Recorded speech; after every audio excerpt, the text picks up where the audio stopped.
Chemical paraben free soap మనం ఇంట్లోనే prepare చేసుకుంటే ఎంత బాగుంటుంది. సో దీనికైతే మనకి సోప్ బేస్ కావాలి అండ్ పొటాటో. మన స్కిన్ టైప్ బట్టి ఏమేమి యాడ్ చేసుకోవాలో ఈ వీడియోలో చూసేద్దాం. అండ్ దీనికైతే సోప్ మౌల్డ్ అయితే కంపల్సరీ ఉండాలి. థంబ్నెయిల్లో మెన్షన్ చేసినట్టు పొటాటో సోప్ అయితే చేసేద్దాం. ఏదైనా మన చేత్తో చేసుకుంటే దాని హ్యాపీనెస్ అండ్ సాటిస్ఫాక్షనే వేరు కదా. పొటాటోలో ఉండే natural enzymes and vitamin C మన ఫేస్ లో డల్నెస్ రెడ్యూస్ చేసి గ్లోయింగ్ స్కిన్ ఇస్తుంది. ఇంకా acne marks, dark spots, sun tan, pigmentation, uneven skin tone ఇవన్నిటిని రెడ్యూస్ చేస్తుంది. దీనికి ఒక మంచి కూలెంట్ ఎఫెక్ట్ ఉంది. సో దానివల్ల మన under eye dark circles and also puffiness reduce అవ్వడానికి మంచిగా హెల్ప్ అవుతుంది. ఆయిలీ స్కిన్ వాళ్ళకి బాగా హెల్ప్ అవుతుంది. మన ఫేస్లో ఉన్న ఆయిల్నెస్ అంతా బ్యాలెన్స్ చేస్తుంది. యాంటీ ఏజింగ్ లా బాగా వర్క్ అవుతుంది. ఫేస్ మీద ఉన్న ఫైన్ లైన్స్ అదంతా మనకి రెడ్యూస్ చేస్తుంది. ఇవన్నీ కాకుండా సింపుల్ లాంగ్వేజ్లో చెప్పాలంటే పొటాటో స్కిన్ వైట్నింగ్కి చాలా బాగా హెల్ప్ అవుతుంది. ట్యాన్ రెడ్యూస్ అయిపోయి మంచి గ్లాసీ స్కిన్ కావాలంటే మీ అన్ని ఫేస్ ప్యాక్స్లో పొటాటోని ఇంక్లూడ్ చేసుకోవడం అస్సలు మర్చిపోకండి. మన స్కిన్ టైప్ బట్టి మనం ఏమేమి కస్టమైజ్ చేయొచ్చో ఈ వీడియోలో చూసేద్దాం అన్నాను కదా గైస్.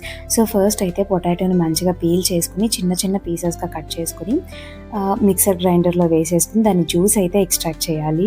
ఒక క్లాత్ తీసుకుని దాంట్లో అయినా చేసుకోవచ్చు. నేను ఇలా స్ట్రైనర్లోనే చేసేస్తున్నాను. అయితే కింద స్టార్చ్ అయితే సెటిల్ అయిపోయి ఉంటుంది. ఇప్పుడు దీన్ని పక్కన పెట్టేసుకుని సోప్ బేస్ తీసుకోండి. అయితే soap base and soap moulds ఇవన్నీ కావాలంటే మీరు లింక్ అని కమెంట్ చేసేయండి. నేను కమ్యూనిటీ పోస్ట్లో మెన్షన్ చేసేస్తాను. అయితే దీన్ని ఒక 150 గ్రామ్స్ అయితే తీసుకున్నాను సోప్ బేస్ని. సోప్ బేస్ లేకపోతే దాని బదులు డవ్ సోప్ కూడా యూజ్ చేయొచ్చు, లేదా పియర్స్ సోప్ ఉంటుంది కదా అది కూడా యూజ్ చేయొచ్చు. ఇది నీట్గా కట్ చేసేసుకున్నాక డబుల్ బాయిలర్ మెథడ్లో దీన్ని లిక్విడ్ ఫామ్లో చేసుకోవాలి.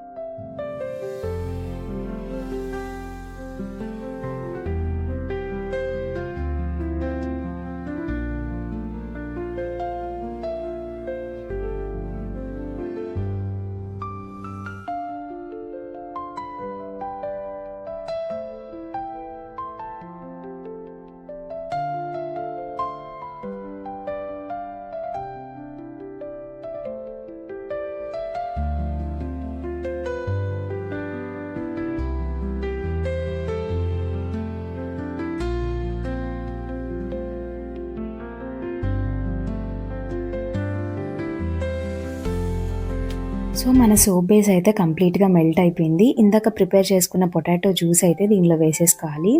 అండ్ లాస్ట్లో సెటిల్ అయిన స్టార్చ్ కూడా వేసేసుకోండి. నీట్గా మిక్స్ చేసుకున్నాక నెక్స్ట్ రోజ్మెరీ ఎసెన్షియల్ ఆయిల్ వేస్తున్నాను.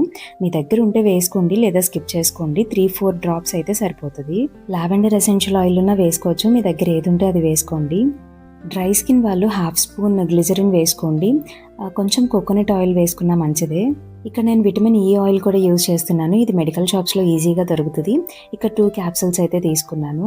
తెలియని వాళ్ళ కోసం చెప్తున్నాను గైస్. ఇది జస్ట్ మనం ప్రిక్ చేస్తే చాలు ఆయిల్ బయటికి వచ్చేస్తుంది. విటమిన్ ఈ స్కిన్ కి మాయిశ్చరైజర్ లా వర్క్ అవుతుంది, హైడ్రేటెడ్ గా ఉంచుతుంది, డల్నెస్ రెడ్యూస్ చేస్తుంది, హెయిర్ కి స్కిన్ కి చాలా మంచిది విటమిన్ ఈ ఆయిల్. మనం దీంట్లో రైస్ వాటర్, హనీ కూడా మిక్స్ చేసుకోవచ్చు. యాక్ని ఉండే వాళ్ళు కొంచెం పసుపు కూడా వేసుకోవచ్చు. అయితే ఇవన్నీ మిక్స్ చేసే లోపు అది కొంచెం టైటన్ అయిపోతుంది. సో మళ్ళీ డబుల్ బాయిలర్ మెథడ్ లో కొంచెం వేడి చేసుకోండి, మెల్ట్ అయిపోతుంది. ఇప్పుడు లిక్విడ్ మొత్తం మన మౌల్స్ లో మంచిగా వేసేసుకోవాలి. వేసుకుని ఒక 4-5 అవర్స్ పక్కన పెట్టేస్తే చాలు, మన సోప్ అయితే రెడీ అయిపోతుంది. మనకి ఈ సోప్స్ ఫోమ్ అయితే రాదు. గ్లిజరిన్ బేస్డ్ సోప్స్ మనకి ఎలా అయితే ఫోమ్ రావో అలాగే ఇవి కూడా ఫోమ్ రావు. బట్ ఇది యూజ్ చేస్తే మాత్రం రిజల్ట్ నిజంగా మిరాక్యులస్ గా ఉంటుంది. మన స్కిన్ టైప్ బట్టి మనకు కావాల్సినవి దీనిలో యాడ్ చేసుకోవచ్చు. కాబట్టి ఎవరికైనా ఈ సోప్ అయితే చాలా బాగా వర్క్ అవుతుంది అండ్ మంచి రిజల్ట్ ఉంటుంది. ఈ వీడియో ఎలా అనిపించిందో కమెంట్ చేసేయండి. ఇంకా మంచి వీడియోస్ కోసం నా ఛానల్ని సబ్స్క్రైబ్ చేసుకోండి. And thanks for watching.